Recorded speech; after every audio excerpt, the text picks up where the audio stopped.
یہ پرسمن کا درخت ہے، اور جیسا کہ آپ اس کو دیکھ سکتے ہیں کہ اس کے پتے جو ہیں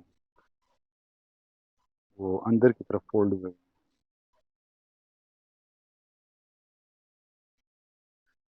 جیسے انہوں نے اپنے آپ کو بند کیا ہوا.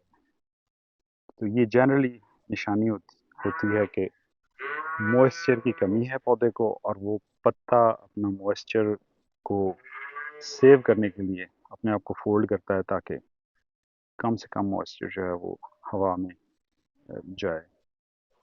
اور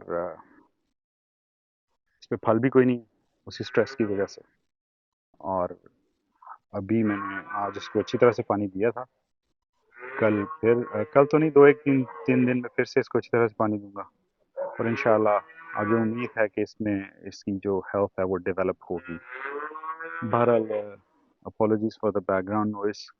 وہ چونکہ ہمارا فارم بھی ہے اور اس میں اینیمل ہیں، تو یہ چیزیں پھر ساتھ ساتھ چلتی رہتی ہیں. It's difficult to avoid them.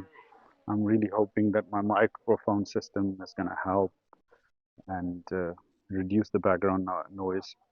یہ میرے خیال میں اسٹار جیسمین، یا اس کا نام خیر مجھے نہیں آتا، بھول گیا ہوں، I cannot say. لیکن اس میں بھی اس کے پھولوں کی خوشبو بہت اچھی تھی. یہ بھی سٹریس میں رہا ہے، اور تقریباً ایسے ہے جیسے اٹس ڈائڈ. دو ایک دن اچھی طرح سے پانی دینے کی وجہ سے 2 یا 4 دن پہلے سے میں نے اس کو ذرا لک آفٹر کرنا شروع کیا ہے، تو نئی کمپلین نکل رہی ہیں، ورنہ میں تو تھوڑا سا پریشان تھا کہ یہ شاید مر ہی جائے پودا. تو یہ بھی once again leak of watering کی وجہ سے، سٹریس میں جانے کی وجہ سے.